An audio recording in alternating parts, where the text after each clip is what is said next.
But Charles Barkley, who arrived on the campus of Auburn University in the fall of 1981, bore little outward resemblance to the one who had left tiny Leeds, Alabama. He had grown in both size and athletic ability, and now, away from the domestic responsibilities of home for the first time, he was feeling his oats. Oh, there goes Barkley. Look out for this one. There comes the Barkley. Are you kidding me? I've never saw anything like that in my life. Are you kidding me?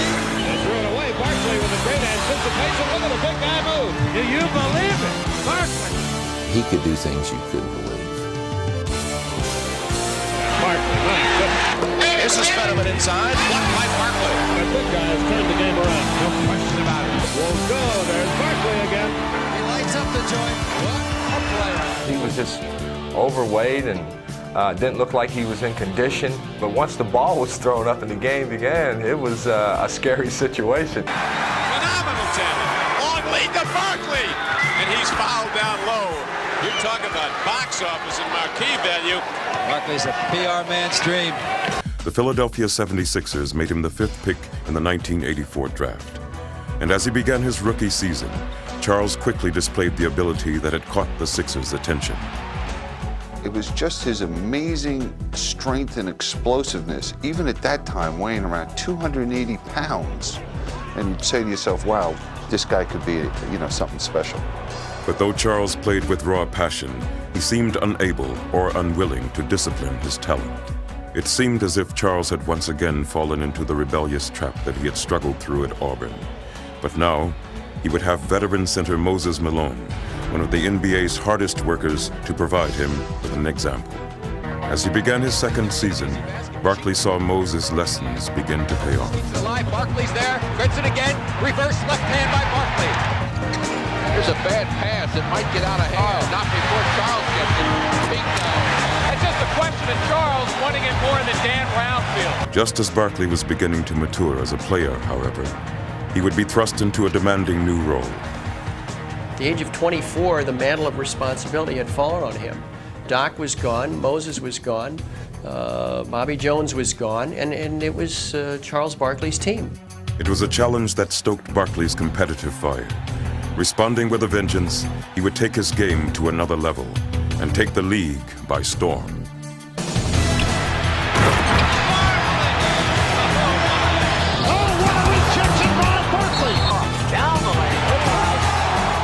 Physical. The guy's just relentless. So here's Barkley now, going to go in by himself. Gets the offensive rebound and slams it. I think he intimidates everyone. Barkley, the move, and a foul. He's just unstoppable. Bull taps it once and can't make it. Charles looks like he's just determined to take over this game about as authoritatively as you can. Whoops. The sucker play by Barkley. Does it work? Yes! Charles was now dominating opponents and doing it in an entirely new way. Charles is on the run again. 2-on-2. Here you had a power forward in a small forward's body with guard instincts, and there's never been a player that I can remember that combined all of that. Since taking over the team's reins, he had been unable to find postseason success. It was a void that had begun to take its toll. Charles Barkley, he has talked long and hard and loud about his hunger for an NBA title. He was traded to the Phoenix Suns with a 3-for-1 deal. Before Charles could meet his destiny in Phoenix, he would join the Dream Team for the Summer Olympics. And from the start, his trip to Barcelona seemed to renew his spirit. Relieved of the burden of carrying a losing team, Charles was also having fun sharing the court with his superstar teammates. And Charles is on the run again. Behind his back. If I just do my thing, they gonna make me look good, I'm gonna make them look good. Because if you're a great player, man, the game is so easy. And the better players you play with, the game is even easier. And as the Dream Team swept to its ultimate goal, As expected, won the goal here in Barcelona. Charles could just relax and enjoy it. His new teammates now firmly behind him, Barkley was ready to take Phoenix into the 1993 season. Stolen by Barkley. Here comes Sir As he had in Philadelphia, Barkley would now put his personal imprint on his team. If you're getting a loose ball and you're close, he'll tell you, get the hell out of the way, this is my ball. As Charles continued to surprise his teammates. Beautiful, beautiful shot, Charles. I didn't know he was a good shot blocker. Blocked by Barkley. Oh, what a block. I mean, he's won probably 3 or 4 games just by blocking shots at the end of the game. Barkley was once again lighting up arenas with his unabashed love of the game. And the skepticism that had greeted him in Phoenix now turned to celebration.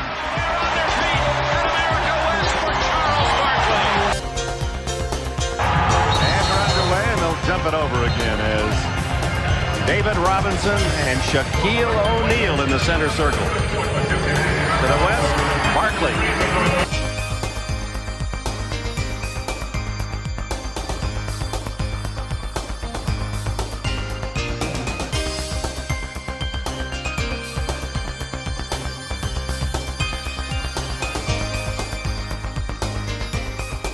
Garner for himself the game's highest individual honor.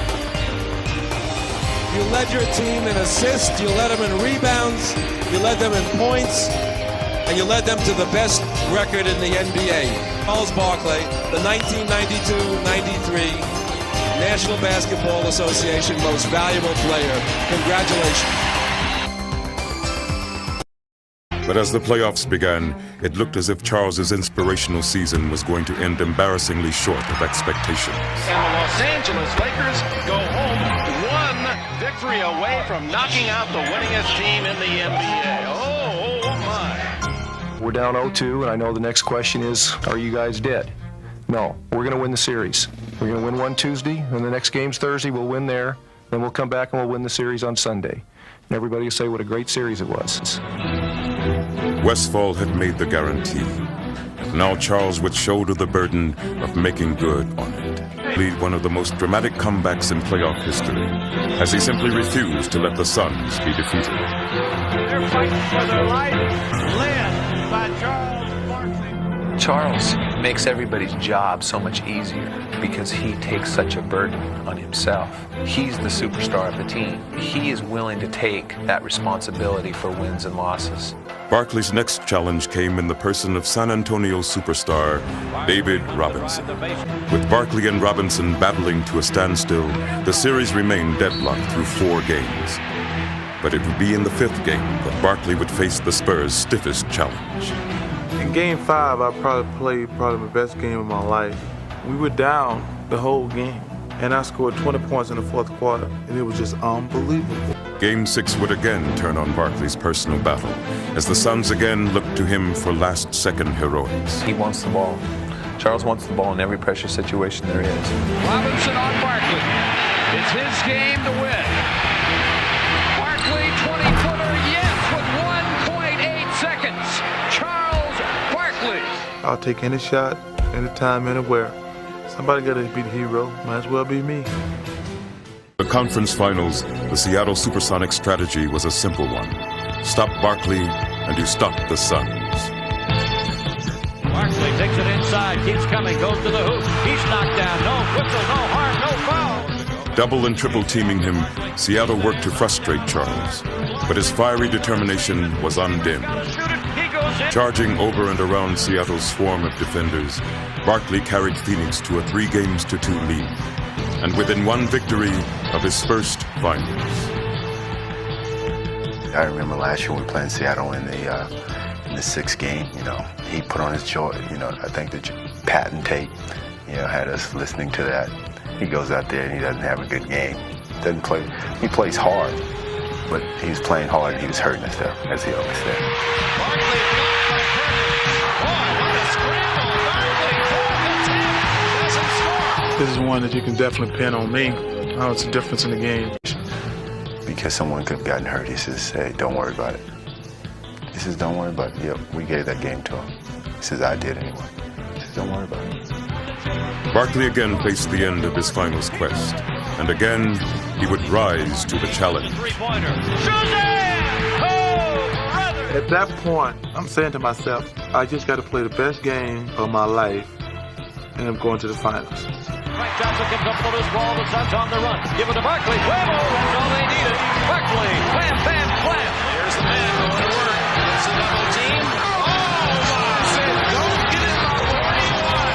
Attention. Attention in Chicago. He takes it to the iron and misses it.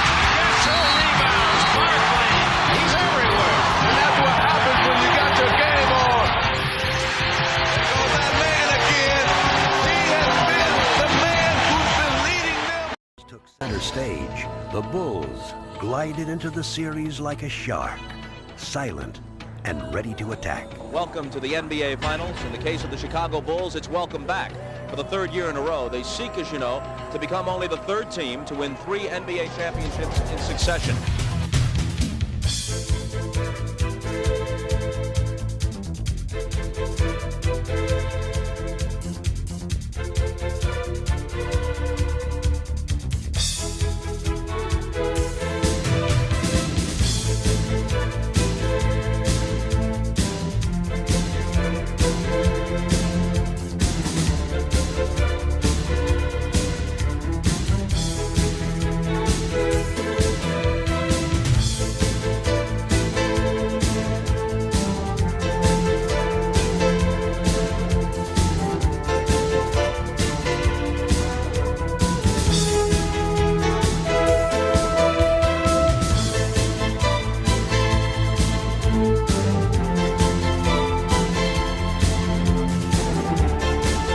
This time, he would not be defeated easily. That's when Charles Barkley is at his best. And even as the Bulls jumped out to a 2-0 series lead, Charles remained steadfast in his belief in himself and his team. Charles has come to play, and he's come to lead his team. He's putting them on his shoulder saying, I'm going to lead you. Everybody follow me. Though Barkley would ultimately come up short in his cherished quest, he would never stop fighting. That's a superstar. That's a leader. And he wants a championship. And though the Suns would not fulfill their championship expectations, Barkley would not let their spirit be broken. We played as hard as we could.